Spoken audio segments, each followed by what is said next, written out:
안녕하십니까. 도로교통공단 자기소개서 작성법에 관련돼서 이야기를 한번 해보도록 하겠습니다. 박세영 코치입니다. 자, 일단 자기소개서 쓰기 전에 홈페이지에 어떤 채용이 있는지를 간단하게 알아보고 쓰는 방법에 대해서 뭐 채용 정보나 직무기술서, 채용 동향을 파악한 다음에 두 번째 챕터에서 자기소개서 작성법에 대한 말씀을 드려보도록 하겠습니다. 자, 서류 쓰기 되게 힘드시죠? 영상을 보기 전에 좋아요와 구독 버튼을 눌러주시면 네, 영상 제작에 큰 힘이 될 것 같습니다. 일단 채용 공고를 먼저 살펴보도록 할게요. 자, 도로교통공단이 148명을 채용하고 있어요. 되게 많이 뽑고 있죠. 굉장히 많은 인원이라서 물론 이제 경력자들이 있기 때문에 경력까지 포함하면 약간 뭐 신입 포지션 자체는 많지는 않을 수 있지만 어쨌거나 굉장히 큰 많은 인원들이 채용되고 있다라고 볼 수 있어요. 4월 21일인데 영상은 좀 늦게 제작했지만 아직 주말이라는 시간이 있으니까 여러분들이 이 주말 동안에 좀 더 집중을 해서 서류를 써주시면 좋겠죠. 이미 많이 썼을 거라고 생각합니다. 채용 관련된 내용들을 쭉 한번 살펴볼게요. 뭐 오늘은 편하게 좀 영상을 찍고 있어서 여러분도 편하게 보시면 좋겠다. 제가 매 영상마다 여러분들에게 강조하는 게 뭐냐? 이 면접입니다. 서류에 집중을 하는 건 맞다. 하지만 서류를 쓰는 최종 목적은, 목표는 면접이다. 그러니까 기존의 면접 전형이 어떻게 진행되는지를 꼭 확인해라. 1차 면접 발표 면접이다. 2차 면접 경험 상황 면접이다. 뻔하죠. 뭐 어떻게 나올지. 자, 이미 뭐 여러분들이 자료도 많이 찾아보시고 하시겠지만, 자, 면접 준비를 철저히 해주시기 바라고요. 우대 내용이야 뭐 지금 봐도 큰 의미가 없으니까 뭐 넘어가도록 할게요. 그러면서 꼭 자기소개서와 면접을 볼 때 해야 되는 게 뭐다? 이겁니다. 채용 공고문과 모집 분야별 직무 자기소개서를 꼭 다운 받으셔서 관련된 내용을 보시는 게 중요합니다. 자, 그래서 이 내용을 한번 보자면, 자, 전체 채용 관련된 모집 부분들을 살펴볼 수 있겠죠. 자, 일단 이건 뭐 여러분들이 자기소개서가 급하신 분들은 이 영상 빼고 뒷부분에 자기소개서를 곧바로 보셔도 되고요. 쭉 한번 같이 보는 리뷰하는 개념이니까 보도록 하겠습니다. 자, 교통안전이 25명으로 제일 많아요. 일단은 지역별로, 권역별로 뽑기 때문에 이제 굉장히 많다. 제주도도 있고요. 그 다음에 이 현재 도로교통공단의 채용은 여러분들이 많은 분들이 일반적으로 행정직을 많이 지원하잖아요. 근데 특별하게 아마 이제 교통 관련된 전공자들이 많이 지원하겠죠. 그다음에 여기 사고 조사도 있고 특이한 포지션들이 있습니다. 교통, 교육, 그리고 심리 상담 쪽. 자, 공공기관 쪽에서 심리 상담 쪽을 뽑는 기관이 몇 명이나 될까요? 어떤 기관이 될까요? 몇 개 없을 겁니다. 그런데 특이하게 심리 상담이고 이제 교통공단이다 보니까 또 아나운서가 있어요. 방송국만 생각하셨던 분들 중에서 언론 쪽이라든지 뭐 홍보 쪽에 준비하셨던 분들 있을 것이고 방송기술, 뭐 홈쇼핑 쪽이라든지 방송국을 준비하는 분들도 계시겠지만 방송기술이고 나머지 작업치료 그리고 이 신입 이전 지역 같은 경우는 이제 특이하게 이제 데이터 분석과 이 전산 부분 미래 사업이 일부 포지션들이 열려 있다. 그래서 약간 특이한 부분이 있으니까 특히 이제 기존에 일반적으로 뭐 공공기관 하면 행정이다, 뭐 이게 시설 쪽에 엔지니어 파트다, 이게 가장 큰 골자잖아요. 그런데 교통공단 같은 경우는 다양한 포지션들이 있기 때문에 우리 구직자들, 특히 공공기관을 생각하지 않고 내 전공을 어떻게 활용할 건가에 대한 그런 고민을 하셨던 분들이 이런 포지션들을 확인해 주면 좋을 것 같습니다. 자, 지역별로 쭉 넘어가도록 하고요. 이제 중요하다고 생각하는 것들만 이제 우리가 확인해야 되는 부분들이 있으니까 확인해 보고 갈게요. 자, 포지션들 부분을 쭉 설명되어 있고, 자, 경력지 남아 있습니다. 이건 빨리 스킵합니다. 내용이 많아가지고. 그리고 이제 제 제출 서력, 뭐 요거, 자기소개서, 경험 및 경력 기술서, 공통 필수 나와 있고, 다양한 어떤 그 내용들이 되어 있습니다. 블라인드 면접도 있고요. 전형 절차, 이제 그룹 발표. 전공 시험이야 여러분들이 직무별로, 뭐 지원 분야별로 쓰면 보면 되는 거니까 하고 3배수 정도 있고 20배수가 서류 부분에 있습니다. 여기 통과를 돼야 되겠죠. 자, 면접은 앞서 말씀드린 것처럼 발표 면접, 그룹 상황 면접으로 가는 거고, 자, 여기에서 이제 면접 시험 끝나면 거의 이제 여러분들은 합격에 이제 가까워지겠죠. 자, 이제 직무 자격증이 제일 중요한 기관이에요. 그래서 영어랑 실제로 두 가지가 서류 전형에서는 굉장히 중요한 절대적 잣대니까 올해 면접에 떨어지는 분들은 서류 전형에서 떨어지면 내년에 꼭 위에 이제 부침해 보게 되면 뭐 영어 점수라든지 자격증 우대 점수들이 아주 상세하게 나와 있으니까 뭐 여기를 꼭 가야 되는 특수학과들 있잖아요. 그런 포지션의 학생들은 구직자들은 꼭 준비를 해 줬으면 좋겠다. 뭐 고졸은 100% 자격증이죠. 그리고 요게 중요하죠. 서류 전형 평정 요소와 우대 사항 이게 관련된 부분이니까 뭐 서류적인 부분에서는 자기소개서 작성에 관련된 것들은 사실 이번 전형에서는 굉장히 중요하지는 않은 것 같아요. 그렇죠? 다만 이제 면접에서 이제 활용될 가능성이 크고 여러분들이 서류 불성실 기재자는 탈락이 될 가능성이 크기 때문에 서류는 어떤 식으로는 잘 써야 된다. 자, 필기는 네, 전공 관련된 부분이니까 넘어가도록 하겠고요. 그리고 면접 부분들을 보도록 하겠습니다. 제가 이제 매 영상마다 면접에 관련된 중요한 이야기를 하고 있는데 이 면접 부분 평가 기준 있잖아요, 여러분. 여러분 평가 기준 여러분 열심히 준비하는 게 중요하지 않아요. 그렇죠? 뭐가 중요하냐? 계속 강조하지만 공공기관이 평가 기준에 의해서 면접관들이 평가를 서류와 면접에서 하고 있기 때문에 여러분들이 스터디를 하든 뭘 준비하든 이 평가 기준에 맞춰 가지고 여러분들이 피드백을 줘야 된다. 그러니까 개별 발표를 할 때 논리 전개력이 잘 맞는가? 그다음에 내용의 전문 지식이 포함되어 있는가? 해당 내용에 대해서 응용력이 발휘되고 있는가? 적절한 표현법이 있는가 등이 있고 그다음에 면접관들은 입사 지원서, 자기소개서 이런 것들을 실제로 보고 인성 검사 자료도 본다. 그러니까 여러 가지 질문들이 통합적으로 나올 수 있다라고 보는 거고요. 그룹에서는 뭐 그룹 경험 면접이니까 전문 능력, 여러분들의 지식적인 부분, 기술, 경험 뭐 이런 것들을 물어본다는 얘기입니다. 자, 그리고 뭐 교통, 심리 관련된 부분들은 실기 테스트가 있으니까 여기 실기 준비하시는 분들이야 미리 다 알겠죠. 만약에 이런 포지션이 없다는 걸 이번에 알겠다 그러면 지금부터 준비를 꾸준히 하셔야 될 거다. 자, 선발 기준 넘어가도록 하겠고, 자, 이제 큰 내용들은 여기선 다 본 것 같아요. 그리고 이제 이게 이제 여러분들 이제 이때 서류 발표자 5월 19일 날, 이때 웃어야 됩니다. 필기 시험까지 통과되면 면접이 6월 9일이니까 보세요. 자, 필기 시험이 보고 나서 면접 발표 나서 이제 발표야. 발표까지 나면 이제 20일이니까 자, 발표 난 다음에 열흘 정도 시간이 있는 거예요. 그러니까 실제로 여러분들이 필기까지 붙으면 이때부터 준비를 좀 해주시는 게 좋겠죠. 한 달 정도, 20일 정도밖에 시간이 없으니까. 실제로 면접 시간이, 면접까지 준비 기간이 많지가 않다. 임용까지 가는데 이제 7월이죠. 자, 이렇게 전체 일정들을 쭉 살펴봤고요. 그리고 이제 밑에 내려보면 쭉쭉쭉 내려보도록 하겠습니다. 그리고 네, 지역별로 나와 있는 부분이고 네, 편안하게 진행을 할게요. 쭉 내려봐서 그리고 이제 이 자격증들 이번에 합격해서 뭐 최종까지 가는 친구들이야 뭐 문제는 없겠지만 나는 꼭 여기를 가야 돼. 그런데 자격증 점수가 내가 여기서 많이 밀린 것 같아. 라고 하면 어학 자격증 두 가지가 중요하니까 일단은 가구는 사실 여기 데이터 분석 쪽에 가구는 뭐 이건 기술사 정도니까 여러분들 해당되는 건 아니고 경력자들 해당되겠고요. 보통 이제 다라 군 정도가 여러분들이 포함되는 거니까 이 직군별로 지금 가나다라 부분에서 여러분들의 지원 분야별로 현대 취득할 수 있는 자격증 미래 취득 가능한 내용들을 정리해서 상반기가 아니면 추후에 진행되는 채용에 있어서 그 기간 동안에 기사 자격증 취득에 집중을 해줄 필요가 있겠죠. 일단 다양한 자격증들이 있어요. 교통 행정도 마찬가지고. 그다음에 이제 행정 쪽은 뭐 공인노무회사, 회계사도 있는데 행정 쪽 그냥 일반적인 공공기관 행정 쪽은 전산회계, 세무회계 이 자격증이 필수적이죠. 정보처리 기사도 요즘에 많이 필수하는 경우가 있고 컴말 모두 마찬가지고요. 이런 점들을 착안해서 준비를 해주면 좋겠다. 넘어가도록 할게요. 그래서 전체적으로 이제 여기가 이제 편성, 국어 능력 시험 이런 것들이 요즘에 또 많은 기업에서 적용을 하고 있죠. 국어 실용 글쓰기가 있고요. 국어 능력 인증이 있다. 두 가지 정도를 준비해 주시면 좋을 것 같다라는 말씀을 드리고 갑니다. 나머지는 뭐 크게 이제 공통적으로 필요한 자격증들이 수록되어 있기 때문에 특이한 내용들은 거의 없고요. 직군별로 이제 우대 자격증이 있는 만큼 직군에 따라서 여러분들이 뭐 열심히 준비했을 거라고 생각이 되어집니다. 자, 그렇게 해서 여기까지가 전체적이고 친절하게 이 기관은 이 환산 점수를 전부 다 이렇게 써줬더라고요. 그래서 보통은 이 학생들이 점수를 계산하게 돼 있는데 또 이렇게 친절하게 환산 점수까지 써줬으니까 영어 점수, 자격증 점수가 가장 중요한 영역이다라는 부분들을 살펴보고 가고 뭐 지역 인재 뭐 이런 것들은 해당되는 거고.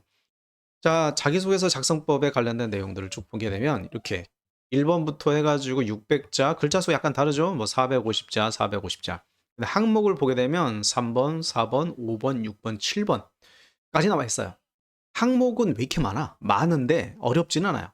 자, 얼마나 친절하게 이렇게 펴졌습니까? 야, 여기 진짜 도로교통공단이 자기소개서 출제 정말 이렇게 친절하게 해줬습니다. 이게 이제 가장 우리 구직자들이 쓰기 좋게 글을 자소서를 만드는 어 상줘야 될 것 같아요. 이제 이 NCS 우수 채용 관련된 그런 도로교통공단, 제가 자산관리공사나 주택금융공사도 보면서 굉장히 잘하고 있다는 칭찬을 해 주셨었는데, 또 이 도로교통공단은 또 자소서 부분에서 굉장히 친절한 기업이라고 볼 수 있습니다. 자, 이런 걸 보면서 여러분이 같이 봐야 되는 게 뭐다? 바로 이 직무기술서입니다. 직무기술서. 이 직무기술서를 꼭 같이 봐야 되는데, 이게 왜 그러냐면 직무기술서를 보면은 여기가 직무별로 어떤 일을 하는지가 나와 있는데, 여러분들 1번 자소서부터가 이제 직무와 연결된 내용이 나오잖아요. 그래서 기본적으로 이 내용들을 꼭 살펴보면서 직군별로 데이터에서 어떤 일을 하는지 쭉, 그리고 요런 거 있잖아요. 특히 이런 거 필수적으로 파란색으로 되어 있는 거, 이게 여러분들이 보다 직무 내용입니다. 하는 일이란 뜻이에요. 그러니까 공공기관은 물론 뭐 정해진 일을 하는 게 맞지만, 기본적으로 여러분들이 지원하는 직무에서 어떤 일을 하는지를 모르고 지원한다? 이거 곤란합니다. 곤란하다. 그래서 꼭 이걸 확인해 주시고, 자, 이 데이터 분석 주요 경력의 능력 단위인데 NCS 24개 대분류, 중분류, 소분류, 세분류 중에 세분류에 포함되는 내용이고, 관련된 내용들에 대해서 숙지를 해야 된다. 이게 꼭 중요하다. NCS 제가 특강을 할 때마다 얘기하는데, 사실 어제도 제가 전남대학교 한 170명 가까이 되는 친구들과 이제 저녁에 특강을 했었는데, 자, 잘 모르는 분들이 거의 다 많아요. 꼭 여러분들이 확인해 주시고 가시고요. 그다음에 밑에 쭉 너무 많아, 포지션이 많아서 일단 여러분들이 포함되는 직군별로 쭉 전부 다 봐라. 이게 핵심입니다. 이 봐라. 이게 핵심이니까 꼭 이걸 펼쳐 놓고 진행을 해 보도록 하겠습니다. 다음으로는 이제 자기소개서의 항목별 작성법에 관련돼서 볼게요. 지금까지는 이제 전체적인 채용에 관련된 중요한 포인트가 뭐냐를 살펴봤고요. 자기소개서가 급하신 분들은 지금부터 이제 채용 관련된 내용들을 보시면 좋을 것 같습니다.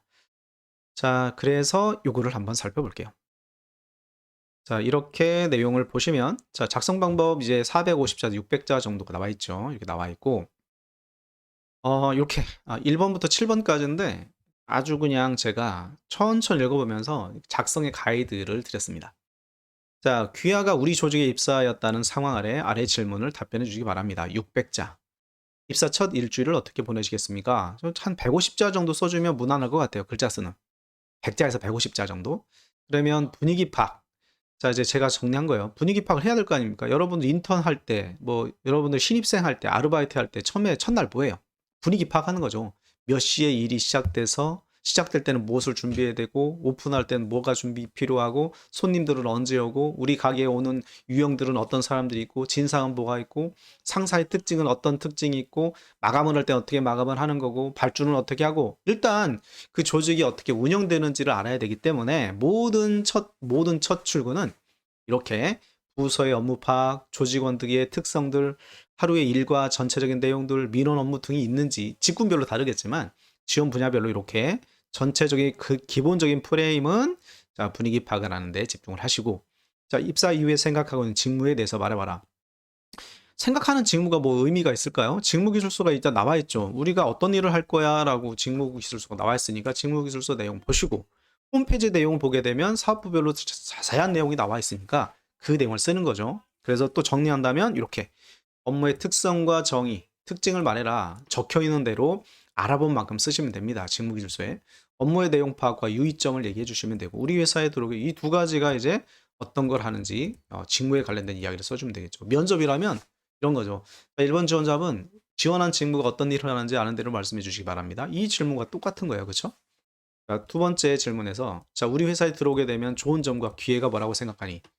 자, 이런 것들은 사실 뭐 아주 뭐 좋은 거라고 볼 수 없지만, 그러니까 좋은 점이 뭐냐, 직무에 대한 장점이 있고 비전이 없으면 일이 재미없다. 그런 개념을 이해해 주시고요. 자, 좋은 점 뭐가 있을까요? 생각해 봅시다. 자, 여러분, 제가 공공기관 얘기하면서 뭐 직업관이나 직장관의 개념을 많이 얘기하는데, 좋은 점은 뭘까요? 여러분이 그토록 일하고 싶었던 기회가 왔어요. 기업에 들어왔습니다. 당연히 좋겠죠. 그러니까 이 좋은 점에 관련된 부분들은 당연히 일할 수 있는 기회가 있고, 내가 하고 싶은 일이 있어. 얼마나 좋습니까? 땡큐죠. 그런 측면에서 좋은 점은 사실적으로 얘기를 해도 되겠죠. 좋은 점은 직업적인 측면에서 내가 그토록 이 기관에서 하고 싶었던 일이 있어요. 그거 할 수 있는 기회가 생긴 거고요. 직장관의 개념은, 저는 여기 공단을 정말 오고 싶었었거든요. 이 조직원으로 일한다는 것은 소속감과 자긍심 같은 걸 느낄 수 있었을 텐데, 그리고 이 분야의 전문가들, 선배님들을 만날 수 있는 기회가 있었는데 좋아요. 이런 얘기를 써주시면 좋은 점을 쓸 수 있겠고, 기대점은 이 기대점이 다 마찬가지죠. 자, 원하는 일을 직접 배울 수 있다. 위에서 했던 얘기. 직업인으로서의 꿈을 실천하는 곳이 어딥니까? 직장이죠. 그런 측면이고. 자, 이론적 지식이나 기술을 알고 있어요. 방송이든 아나운서든 상담이든 교통이든 IT든 데이터든. 근데 그런 일들을 진짜 내가 해보고 싶었는데 이거 진짜 야, 이거 현장에 적용해 보니까 이렇네. 이거 현실 경험 해볼 수 있겠죠? 자, 세 번째, 나의 능력으로 할 수 있는 이 무엇인지를 겪어볼 수 있다. 자신의 현재와 한계에 도전할 수 있는 것. 이런 것들이 여기에 포함될 수 있겠죠. 그리고 위 질문과 반대로 나쁜 점과 위험 요소는 무엇인가? 뭐 나쁜 점 별로 없는 것 같은데 위험 요소 별로 없는 것 같은데 하지만 있을 것이다. 그걸 찾아봐라. 일부러 나쁜 점이나 위험 요소를 막 찾지 말고 이제 이 직무에서 발생할 수 있는 여러 가지 직무가 있으니까 제가 설명을 하기 힘들고 분명히 각 분야별로의 직무는 여러분들이 훨씬 더 저보다 많이 알고 있잖아요. 그걸 뭐 4년 동안, 6년 동안 공부하신 분들이 계실 테니까 그 직무에서 위험 요소는 여러분들이 직무에 대해서 내가 깊이 알고 있어요. 라는 개념으로 이해를 해서 써주시면 좋겠습니다. 자, 2번으로 갈게요. 자, 영상이 굉장히 뭐 질문이 많기 때문에 좀 길어질 수 있으니까 여러분들이 좀 더 빠르게 보시면 좋을 것 같고요. 자, 2번 항목 보도록 하겠습니다. 사람을 배려하는 마음이 어느 정도 생각하는지. 이건 뭡니까? 사람과 관련된 내용은 NCS에서는 의사소통 능력 아니면 대인관계 능력밖에 없어요. 자, 배려하는 마음이니까 아무래도 여기에 뭐 의사소통의 일부, 그다음에 대인관계 능력의 뭐 일부가 이제 들어갈 것 같아요. 언제 어떤 상황입니까? 뭐 시츄에이션 써줘라. 이거 완전히 고마운 기업이죠. 시츄에이션 써주라고 했으니까 그대로 써주면 됩니다. 어떤 상황이었습니까? 그러니까 글을 쓸 때 시츄에이션은 어떻게 써라? 주어 동사로 써줘라. 주어 동사 뭡니까? 자, 주어 동사는 사람을 배려하는 마음이 있냐? 어떤 상황이냐 물어보니까 자, 주어 끊는 이가 제가 배려했던 상황은 언제 무엇을 한 것입니다. 이게 결론 형태예요. 어떤 결론 형태? 질문의 결론 형태죠.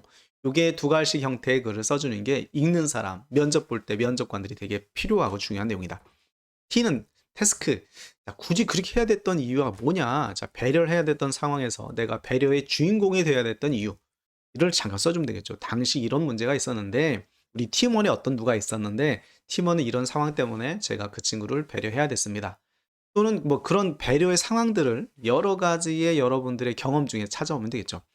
자, 그래서 여러분이 어떤 걸 했는지가 중요하죠. 그래서 액션 부분이 공공기관에서는 스타 기법의 자소서의 경험에서 행동 중심으로의 결과가 연결되느냐, 그것이 역량평가인데 그런 개념에서 이게 글자 수가 제일 많아야 되겠죠. 자, 어떻게 행동했냐면 구체적으로 내가 손해를 감수했느냐, 손해라는 개념이 시간의 손해냐, 어떤 업무의 난이도에 대한 손해냐, 뭐 손해라는 것은 희생이라는 것은 배려라는 것은 나의 시간이 투자되거나 아니면 내가 더 어려운 일을 하거나 뭐 이런 것들이 손해나 봉사의 희생이잖아요. 그런 개념으로 구체적으로 뭔가를 써주고 그 다음에 나는 인간 믿는 사람이에요. 인성 좋아요. 전 사회적 인간으로서 아주 훌륭한 사람입니다. 이런 것들을 그들이 평가할 수 있도록 해주면 되겠죠. 자, 이렇게 쓰는 건데, 자, 여러분들 막 PR을 한다는 개념에서 마치 내가 뭐 이 천사인 양 막 이렇게 얘기보다는 이런 부분을 통해서 여러분들을 되돌아보는 거죠. 아, 진짜 직장 생활에서 왜 이런 기업들은 이런 배려를 써줄까? 사회생활이라는 거에 있어서는 희생과 봉사, 나눔, 배려와 같은 것들이 없으면 실제로 되게 이기적인 집단이 되는 거잖아요. 자기중심적으로 돌아가는 세상이 되면 안 되는 거니까 그런 측면에서 대인관계 능력이 굉장히 중요한 거고 그런 요소들을 갖고 있는지를 묻고 있다고 보시면 될 것 같고요. 경험을 통해서 배운 점은 뭐냐? 자, 희생과 봉사의 개념은 항상 내가 뭔가를 손해보는 거지만 뭔가 뿌듯함이 있죠. 내가 성장한다는 느낌, 내가 사회에 도움이 된다는 느낌, 이런 느낌이 있는 거죠. 그때의 감정과 기분 상태. 상대방으로부터 피드백이 없어도 상관없어요. 그냥 내가 배려를 해줬을 때 누군가를 도와줬다는 그 자체로 여러분이 뿌듯하고 내가 이만큼 성장했네 이러면 된 거죠. 그 뿌듯함과 자기 칭찬 등이 있습니다. 박세영 너 이 정도면 많이 컸네.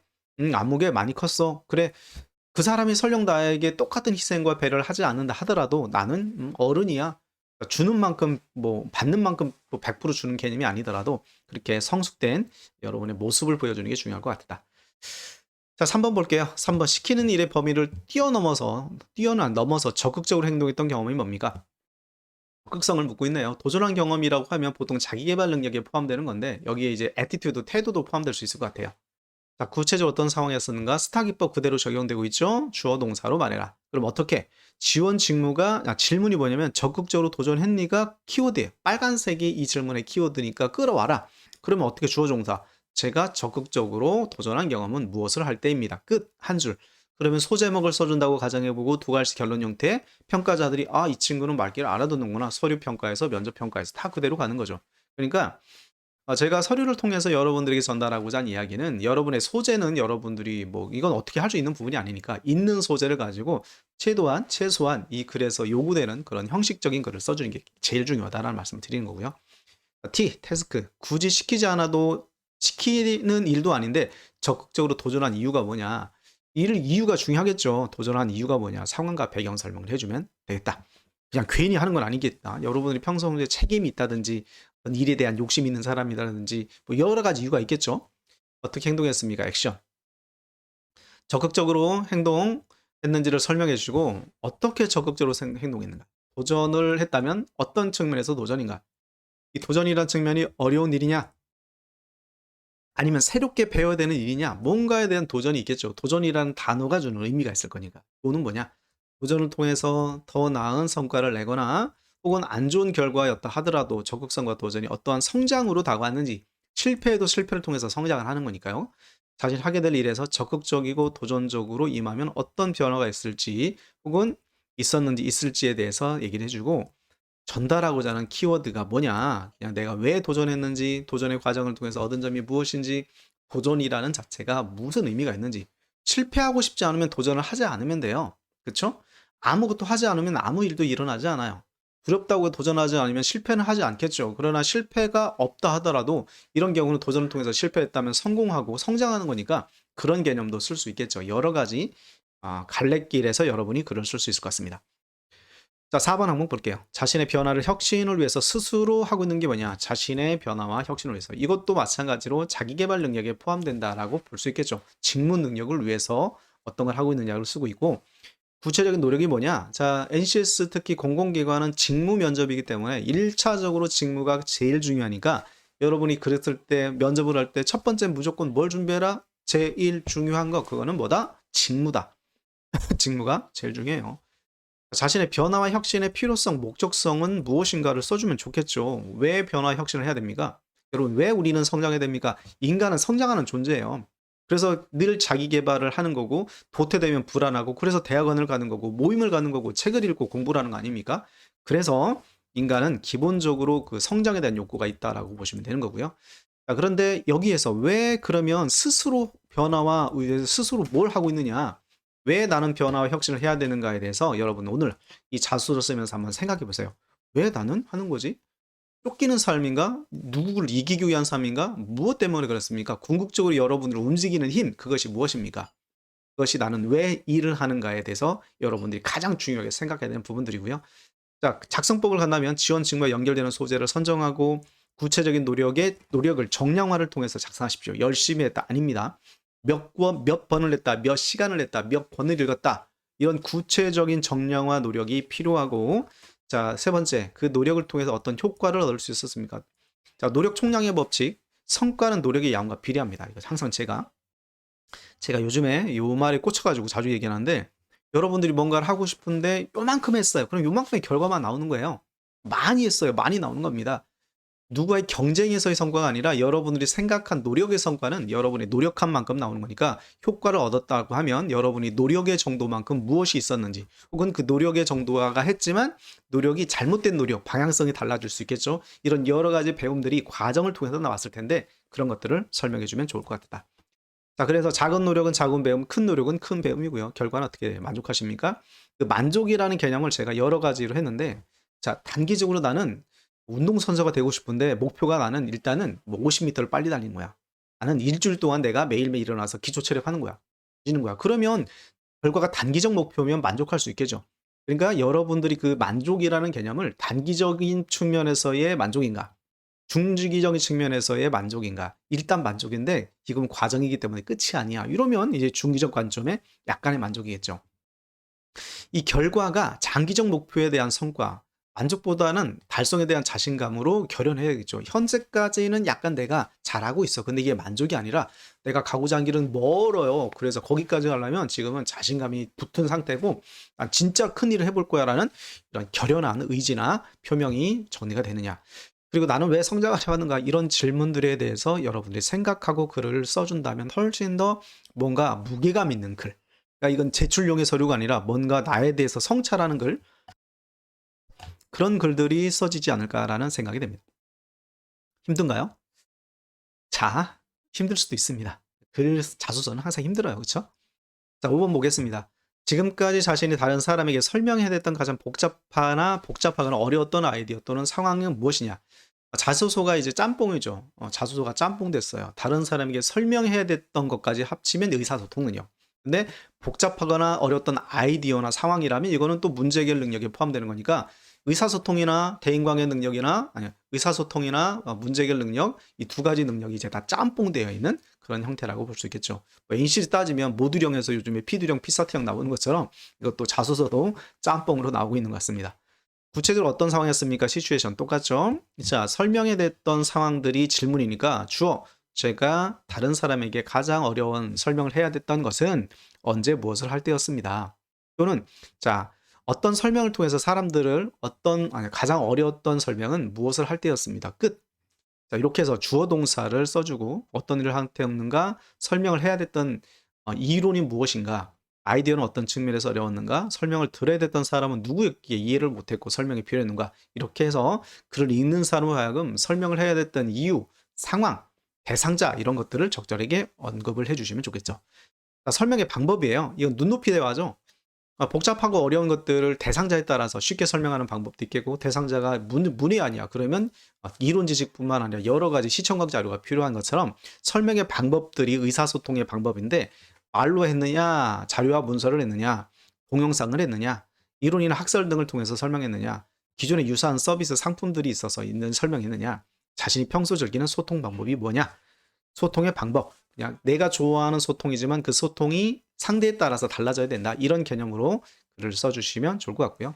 결과 사람들이 알아들을 정도였는가 측정 가능한가 이 평가를 보는 거고요. 알아들은 후에 본인이 의도한 대로 이해를 하는데 잘 따라왔는가 딴에는 설명을 잘했다고 생각하는데 자 해봐요 그랬더니 못 따라하는 거죠. 선생님이 열심히 설명했는데 학생들이 끄덕거려 알겠어요 그래서 선생님 풀어봐 그랬더니 못 푸네. 이건 설명이 덜 된 거죠. 이런 개념처럼 화자의 관점이 아니라 청자의 관점으로 소통이 됐는가를 써주는 거고요. 어떤 설명이 사람들에게 이해를 높였는지 효과적인 소통 방법에서 고려할 점이 무엇인지 이것이 어떤 배우로 연결되는지 앞으로 어떤 소통을 할 것인지 조직원들과 민원인들에게 이런 개념으로 이야기를 여러분이 풀어준 항목을 보도록 하겠습니다. 자, 지금까지 살아오면서 해결해야 됐던 가장 어려운 과제는 무엇이었습니까? 기본적으로 450자, 구체적으로 어떤 상황이었는가? 스타 기법으로 전형적으로 쓰면 되겠죠. 자, 주어 동사니까 해결해야 됐던 가장 어려운 과제는 무엇을 할 때였습니다. 어떤 일을 할 때였습니다. 이 두 가지 형태로 써주시면 그냥 한 줄에서 끝나는 거고요. 어떤 대안을 모색했으며 어떤 기준으로 하나의 대안을 선택했습니까? 그러면 문제 해결에선 여러 가지 대안을 제시해야 되는 거죠. 해결했던 가장 어려운 과제가 있는데 1대안, 2대안, 3대안, 4대안 대안을 선택해주고 대안을 적용했을 때 어떤 성과가 연결되는지 그런 내용들이 성과로 연결될 수 있다면 그 관련돼서 결과에 만족하십니까?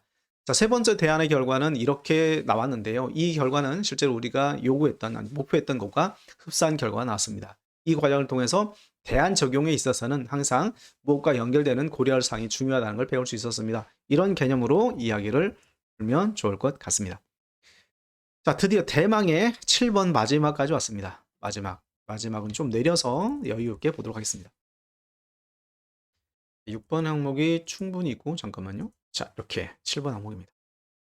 자, 자신에게 필요한 정보를 어떻게 입수하고 관리하고 있습니까? 사실 교통공단이 주로 이런 질문들을 많이 나오는데 일반적으로 정보 관리 능력을 묻고 있는데 많은 기업에서 묻는 항목은 아니에요. 그런 측면에서 7번을 보도록 하겠습니다. 자, 정보 관리 능력은 컴퓨터 활용 능력과 정보 처리 능력인데 이 순서 정보 수집하고 분석하고 관리하고 활용하는 이 프로세스대로 글을 써주면 그 무난하게 쓸 수가 있을 겁니다. 어떤 정보를 어떤 수단과 방법을 통해서 유사하십니까? 자, 그러면 자, 주어 동사 써줘도 된다. 평소 저는 궁금한 분야에 대해서 알고 싶어지면 이게 조건이죠. 아무 때나 정보를 수집하는 게 아니니까 필요한 상황에서 하는 거니까 그와 관련된 정보를 전부 확인한다. 모조리 확인하는 편이다. 그래? 실제로 어떤 경험이 있는지 한번 말해봐봐. T에서 실제로 각 분야별로 자신에 맞는 소재를 여러분이 찾아봅니다. 그러면 자, 현재 이번에 뽑는 포지션들이 총 교통사고, 교통안전, 심리 아나운서, 방송, 행정 등등 해서 미래사업까지 총 약 10가지 정도가 돼요. 그러면 여러분들의 필요한 정보가 무엇이었는지 각각의 상황에 맞게 전공별로 써주면 되겠죠? 그렇죠? 그런 다음에 어떤 방법으로 정보를 입수하였는가에 대한 방법에서는 자, 정보를 하려면 전공 서적도 봐야 되고 도서관, 서적, 서적 빼. 전공 썼으니까 이거 빼고 갈게요. 전공 논문, 검색, 학술지, 전공 잡지, 해당 분야 전문인 교수님 등 이런 것들이 전부 다 정보 수집의 방법이죠. 컴퓨터라는 방법, 현장에서 하는 방법, 도서관에서 하는 방법, 구글링 하는 방법, 해외 도서관 방법, 여러분이 학교에 있는 학교 도서관 방법, 학술지 있는 방법, 모든 방법들이 동원이 되는 거죠. 자, 그러면 이 방법들 다 이제 모아놨어요. 집에 옷을 많이 쌓아놓은 거예요. 뭐 다 가져왔어요. 필요한 것들을 정리를 해야 될 거 아닙니까? 소위 말해서 음식점이라고 하면, 아니 편의점이라면 DP, 이마트 DP를 하는 거죠. 물건들이 다 왔는데 어떻게 DP를 해서 효율적으로 쓸 것인가, 이런 것들을 자, 입수된 정보를 어떻게 처리하고 관리하십니까? 자, 이렇게 부분에서 DB화 작업을 하는가, DB화 작업 시 정보를 주는 기준은 무엇인가, 이런 식으로 자료에 관련된 내용을 써주면 되겠죠. 사용하는 툴은 무엇인가, 엑셀이냐, 데이터냐, 함수냐, 이런 부분으로 이야기를 써주면 되겠죠. 충분히. 자, 실제로 해당 대비 특정 과제에 활용해 보았는가, 어떠한 평가를 받았는가, 이런 5가지 정도의 이야기를 쭉 여러분들이 글을 써주면 정보의 처리 관리 방법에 대해서 써줄 수 있지 않을까요? 일단 저는 가이드를 주는 거니까 이렇게 해서 여러분이 참고해서 써주시기 바랍니다. 자, 해당 능력이 지원한 직무에 도움이 되는가, 이게 중요하죠. 그러면 역량을 평가했단 말이죠. 역량이 평가됐으면 이제 여러분들이 요구되는 건 뭐냐, 너네 역량 있는 건 알겠어. 근데 어떻게 활용할 거야? 우리는 활용성이 더 중요해. 여러분들이 역량에 집중하게 되면 나중에 이것을 어떻게 활용하실 거에 대한 질문에 대해서 대답하기가 애매할 수 있겠죠. 그래서 자, 그 뒷부분에 구술이 서말이라도 꿰야 보배죠. 그러면 직무의 특성은 무엇이고 어떻게 적용 활용할 것이며 보유 역량과 활용성을 통해서 능력을 어필해 주는 것이 이 항목의 관건이다라고 보여집니다. 자, 이렇게 해서 전체적으로 글을 쭉 마무리를 했고요. 자, 오늘 이 영상을 통해서 이제 글 쓰는 방법들을 좀 설명을 했습니다. 자, 물론 이제 어려울 수 있어요. 어려울 수 있겠지만 여러분들이 이 서류를 천천히, 이 영상을 천천히 보시고 다시 추가적으로 다른 뭐 공공기관에 지원하시려면 뭘 해라? 좋아요와 구독 버튼을 눌러주시면 됩니다. 그래서 전체적으로 이야기를 좀 오늘은 끝냈고요. 그래서 여러분들에게 드리고 싶은 이야기는 공공기관 취업에 관련된 부분들 자소서는 어떤 룰이 있어요. 룰. NCS라는 룰이 있고 스타기법이라는 기본적인 프레임이 있습니다. 스타기법은 강사들이 말하는 게 아니라 2015년도 NCS가 처음에 나왔을 때 산인공의 홈페이지에도 이제 게재됐던 내용인데, 방법론이 그르다 틀리다를 떠나서, 좋다라는 떠나서 일단 여러분들이 초보의 관점으로 글을 쓸 때 가장 좋은 게 바로 그런 방법이라고 볼 수 있습니다. 자, 오늘 영상은 여기서 마치도록 하겠고요. 다소 좀 긴 영상이긴 하지만 여러분들이 항목별로 필요한 항목들만 천천히 반복적으로 그냥 스킵하지 마시고 들으면서 여러분의 글들이 써지고 있는지를 한번 검토해 보신다면 그래도 도움이 되지 않을까라는 생각을 하고요. 이렇게 해서 여러분 주말 동안에 열심히 써주시기 바랍니다. 오늘 영상은 여기서 마치도록 할게요.